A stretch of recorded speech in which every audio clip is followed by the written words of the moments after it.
We've got a little bit of work to do, but I think we're getting there. My first guest is an American rock and roll legend. He's a judge on American Idol, Wednesdays, on Thursdays, and Fridays, and every other day, really, on most days on the Fox Network. Please welcome the great Steven Tyler, everybody.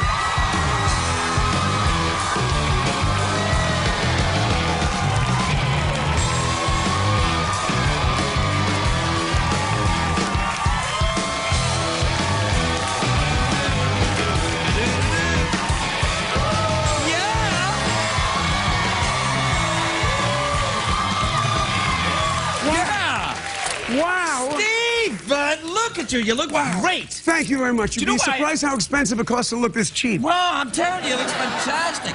You know what I like about you? Not only do you look like a rock and roll legend, you smell like a... You got that? Yeah, you got an ode to low tide. It's really... It's nice. You got a lot going on there. Did the sound man say anything about that? Look at this button opened up. It was that horse's ass that walked by me. Did you see the flight attendants on the way out? Yeah, marching up and down, flight attendants. That's the way. We missed that. You should have some of that on American Idol. You know, I think I'll talk to the guys about it. What guys? The guys that run Idol. Is that still Simon Cowell? Yeah. Oh, yeah. No. Cal was who I took his place of. Yeah, I know, but doesn't he, isn't he backstage saying, say something mean, Stephen, say something mean? Does he do that? Did you know him before that? Did you know him from the music biz? No. But I turned the show on once and I heard him be mean, and I thought it was based on he didn't like country and western, and I thought, well, that's silly because music is a beautiful thing heard by the ears of them that hear it. It shouldn't be judged as I don't like this country and western thing. Right. And so I just, is that a harmonica over there? Yeah. Don't even talk to me about that, man. Because, well, here's the thing. You can win the golden harmonica on the show, but I kind of think I should just give you the golden harmonica. It's not like it's going to be, is Stephen going to be able to play the harmonica? Is that like a marine band, a real one that can be played? Well, it's a little one. We usually do it at the end, but I don't know. No, we'll wait till the end. Let's get back to Simon Cowell. Okay, yeah. So you get along with him, then? I had not met him yet, but really? No. He's been here on the show. Yeah. Doesn't smell nearly as good as you, I have to tell you. Is it too much? You know, he smells like tea. Oh, the tea bags. Yeah, a little bit like your tea bags. Yeah, he sounds like. Hey! Is that not where you were going with it? No, listen, I'll go wherever you want. Okay. I don't care. It's what fine. What did I say? Life's when you're European. You like that? I do like that, yeah. Well, I am You're European. You're a bit European, aren't you? I understood that. Aye. Yeah. No, I didn't understand. No, okay. Have you ever been to Scotland? Yes, I have. Do you play golf? No. You know you should. Just to piss them off when they see you walk on the golf course. They'd be like, oh, no! You'd be like, yeah. I do, and I did with my dad, but and I loved it because it's a quiet moment on the green. It's you and the balls, and kind of like the business. Fortunately, I still have my two. Yeah. I've only got the one left, but it was a rough 80s for me. Right? Well, you're in television. Yeah. Well, no, they take them all in television. I can't do anything here now. My hands are tied. The only thing I can do is walk up and down with a horse and a couple of ladies dressed as... You do such a good job. I need to say that I'm doing this show because you're real. You're so real. Thanks, man. And I love you for that, and all of America loves you for that because... No, they do. They do. You're beyond real. You are. Hey. That's what I didn't say. Beyond real. Beyond real, yeah. Surreal, in fact. Listen, tell me about, see in the American Idol, when the kids get there, and, people are always kind of, they criticize that when, dreams are crushed by these young singers. But that happens all the time in the music business anyway, doesn't it? It does. I didn't want to take Idol because I thought that to be a star, you had to play the clubs. And you had to fail in the clubs. You had to fall down and get booed off the stage so you really get that inner crust of who you think you are. But these kids, like Jessica, she's 16. Where does she get that voice from? Yeah. And a lot of the kids that we see, there's where I turn my head around. They really can sing. So that just because they don't play all the clubs, they're going to be put through the coals of time just getting to the top 10. Yeah, I think that. But you know what? I think there's also people can have talent, but I think in the business that you're in, and in the business, I think that talent's just where you start. It's just like having your driver's license. It's like, you're going to need that. Now, are you going to be able to survive, and do you have the skill and the ability to negotiate the utter ay caramba you're involved behind the scenes? That's right. Exactly. I mean, that's the problem. Real.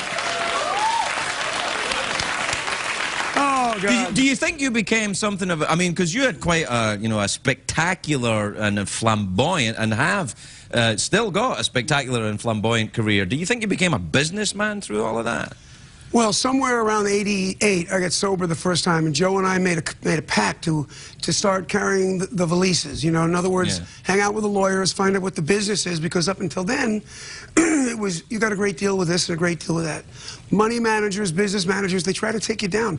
And it's interesting, of course, you don't know they are until you look. Yeah. And we would never have seen it until we got sober. Because they're always friendly. They're always like, hey, you look great, buddy, yeah. And then... yeah, that's right. You don't know if they're trying to work you to keep you high and so you're not looking or what. But as soon as we looked, and so right now, you know, it's a new... Like, for instance, the last 9 years was a bit of a trudge for me. Both my parents passed away, and the kids left for school, and the dogs passed. All these great excuses for me using again, which is my fault. I did. But, you know, it caused great rifts, great hatred, in fact, hot heaping helpings of hate amongst me and one said Joe Perry. But through all that, we just finished an album with Jack Douglas that's beyond my wildest expectations. That's fantastic. Aerosmith is back. I mean, he plays his ass off. Tom, Joey, and Brad play so good. Everybody's sober again. When's the album? When is the album ready? It comes out September. Well, you know what? We got a new studio. We got a new studio open up in round about September. Come and bring the band in. Open up our new studio. We got a big place for a band to play. You can do it. That would be proper like a band. Now and if you say it on TV, that means it's real, man. Yeah, I just suited you right there. Yeah. Well, you know, we're a very old-fashioned band, and I may seem as the front guy, but we all for one. I got to talk to those guys. Yeah, that's what I say when people say, "Hey, you got to come round." I go, "Got to talk to my wife." That's right. Kind of the same thing, a little bit. It's like a marriage. Yeah. Do you know? I toured a little bit once with the Rolling Stones. I was writing a screenplay for Mick Jagger, and so I had to tour around with them a little bit. And I was amazed how much of like a band they still were. Like you guys, I guess, are still the same. It's like you all still kind of little arguments, little. You know, it's like little Spinal Tap going on all the time. They know when we're doing something. Each one of us knows when the other ones bring up a past behavior that's like... So we laugh at it now. But, you know, the sad truth is when you're high, you don't laugh at it. There's no humor. Like they were looking for another lead singer, and I actually took it personal because I was high. And now... I don't know, Stephen. I think Aerosmith was a different lead singer. I think you're allowed to take that personally. Okay, so... All right. No. It wasn't a totally unreasonable position to take. You know, so, but it's those real things that most people don't know about. We just did 60 Minutes. I wrote a book. I mean, if you read it, you'll know what's really goes on. But that's really what it takes to for pressure. I read your book. I read because my editor, the guy edited my memoir, edited yours. And he said, like, I was writing mine, and he said, yours is boring. He said, I've got the first 10 pages of Tyler's autobiography. I went, let me see it. So he let me see it. So you can't let anybody you can't tell anybody. So I'm not telling anybody. But he let me see it. And it was talking about the girl upside down in the shower with the shot glass. Oh my God. Well, God bless you, man. There you go. Take a break. We'll be right back.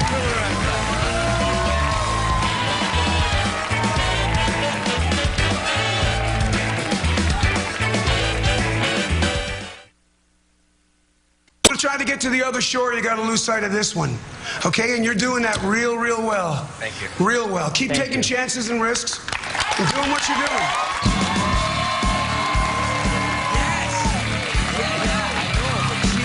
Well, when you let it go, when you just let it go and go. I love that. Now, welcome back, everybody. Let's talk about Run DMC. You know, when you guys did that, the Walk This Way, that was at a time when I remember that most of the music community, and by that I mean white guys, were not taking hip-hop music seriously at all. Yeah, that was the beginning of it. Right. And we were on tour, and I think we were just starting to come around. And the guys called us up and said, come on down and play along this track, because we scratched to it. And, you know, we had heard what was going on, but we weren't really into it. And we came down, and Rick Rubin is the one, he was responsible for that. And they started, you know, rapping it and talking it, and they were using the record, and I said, no, let me sing that. And Joe grabbed the guitar from one of the Beastie Boys, who, God bless them, just lost their guy. Yeah, it's terrible news, yeah. But it was magic, you know, that was such a magic moment, because they took that backstroke of love out, was underneath the cover, till they talk, do my daddy say, because I was a drummer. Yeah. And I came from that rhythmic yah-yah. Right. Rhythmic yah-yah, you see right there. It was just magic. I think it did so much to open up. It's like when you talk about musicians loving music. Yeah. I've noticed that in the music community, real musicians don't care about genre at all, ever. Yeah. Like they always say, it's always interesting to watch you. They listen to a piece of music and go, oh yeah, that kind of. It's like when you see a real comedian. They're like, doesn't matter who the guy, if he's 90 years old or if he's a kid, they go, yeah, good joke. Never laugh. Yeah. You know, they just go, yeah, good joke. That's a good joke. Yeah. It's like when you watch a musician, they kind of go, yeah, that works. Well, there's our own language, you know. Yeah. For those of us that still write music, I'm sitting down at a hotel, you know, with 2 speakers, and I'm writing lyrics to these riffs that Joe Perry came up with, and the band wrote these bodies and shells of songs, and I got to put myself into it. So, you know, 4 hours later, I'm sitting there, yeah, all right. Not quite sure if it's good, but I just let it go. And I go into the studio with Jack. I said, give me a mic. I run in and sing it. I come back out and listen. I go, yeah, that's it. That's great. But what really is it, you know? It's that magic moment. Yeah. And by the way, I'm sitting with John Lennon's son, Julian Lennon. He's got a new record out right now too. And I just listened to that, and I got to tell you, for those of us that write our own stuff and have these words to say that doesn't matter, but it's what it is when it comes out, and that's it.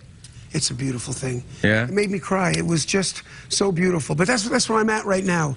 I'm every night till 4 o'clock, you know, sitting down, listening, and writing these songs, and we're at the very last one, and we're mixing right now. I leave here and go and mix.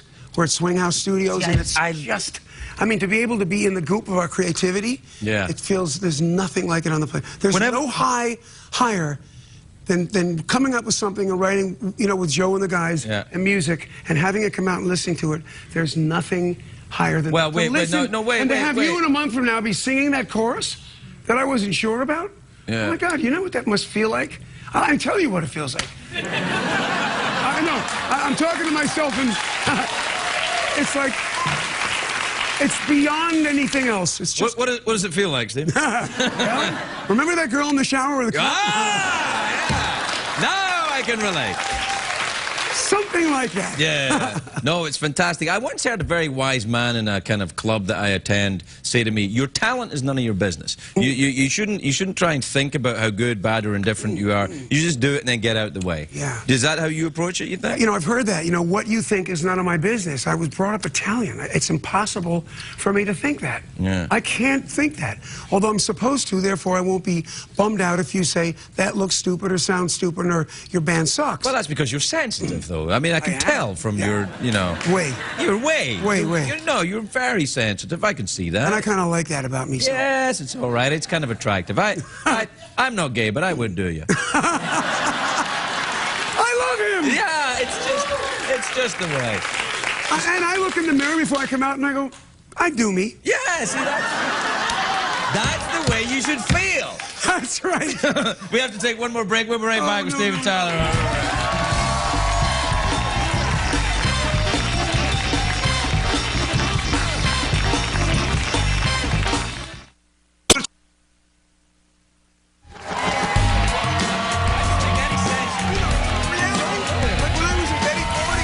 Years ago? Girl with the dragon tattoo. What am I doing here? Hey, what's up? Yeah. It's all right, they're cool. I mean, if you cuss, it'll be fine. Oh, God. Look, the truth is, Stephen, many people in America know that you do cuss in your private life. Oh, my God. Well, you know, I was going to say, what is this in here? Oh, it's only water. That's, water? Yeah. Don't you know you shouldn't drink water? Fish. Crikey. Yeah. Not that water, they don't. All right, we're out of time. What would you like? Mouth organ, awkward pause, or the big cash prize? Let me just tell you, though. In the mouth organ, if a guest can play the mouth organ, they can win the golden mouth organ, which is actually it's a real thing. Like, it's a real harmonica. Like, you could use it in your job. That's what I'm saying. Use it tonight on a song. Yeah. And we could have complete the chain there. The circle of life, the wheel of fortune, man. Since I'm a very oral guy, I will take the mouth organ. We start with this. Oh. We start with this. I have to ask you, can you play? It's just I have to ask. Okay, I can play. Okay. Well, let's go then. All right, here we go. All right. If you're any good, we'll bring out the golden mouth organ. All right, ready? Yeah, okay. Who starts? Yeah, I'll start, and then you pick it up, all right? Here we go. I got one better. Good night, John Boy.